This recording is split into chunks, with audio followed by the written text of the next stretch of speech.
అవునవును. మీరనుకుంటుంది, చూస్తుంది రైటే. అది ఈగల్, గిద్ద మా ఇంటి ముందనే ఎప్పుడు ఉంటది. ఇంటి ముందంటే ఇంటి ముందు కూడా కాదు, కొంచెం దూరంలో. బట్ ఇంటి ముందునే. నాకైతే చాలా భయం. నాకే కాదు అందరికీ భయమే ఉంటది obviously. And hi guys! This is Priyanka. అందరూ ఎలా ఉన్నారు? ఈరోజైతే నేను పూరి తినబోతున్నాను. అండ్ మమ్మీ పూరి కర్రీ చాలా చేశారు. బయట ఈ పూరి కర్రీ అయితే అస్సలు దొరకదు. రెసిపీ కావాలంటే కమెంట్ చేయండి. నేను మీకు నెక్స్ట్ వీడియోలో చెప్తాను. యాక్చువల్లీ చెప్పాలంటే బొత్తాలు నాకు అంత నచ్చు. బట్ ప్రియాకి ఇష్టం కాబట్టి తెప్పించుకుంటూ ఉంటుంది. అండ్ నేను అవి వేసేస్తూ ఉంటాను, తినేస్తూ ఉంటాను.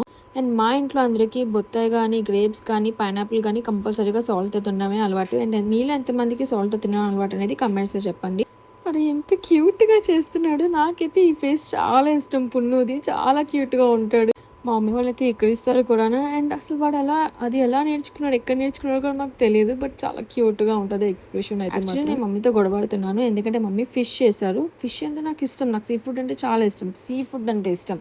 చెరువు అండ్ సీ 2 డిఫరెంట్ డిఫరెంట్ ఉంటాయి. నాకు చెరువుది నచ్చదు. సీ అంటేనే ఇష్టం. బట్ మమ్మీ వాళ్ళు ఎక్కువ చెరువువే తెచ్చుకుంటారు. తప్పదు మరి, ఇంకా వాళ్ళే కుకింగ్ చేస్తున్నారు కాబట్టి వాళ్ళు ఏం చేస్తే అది తినాల్సిందే. అందుకని నా కోసం కూడా కొంచెం మమ్మీ ఆలోచించి ఎగ్ రైస్ చేశారు. So egg rice with fish. ఎంతమంది ఇలా ట్రై చేస్తారో కమెంట్స్‌లో చెప్పండి. అండ్ మళ్ళీ నెక్స్ట్ వీడియోలో కలుద్దాం guys. Bye bye. See you in the next video.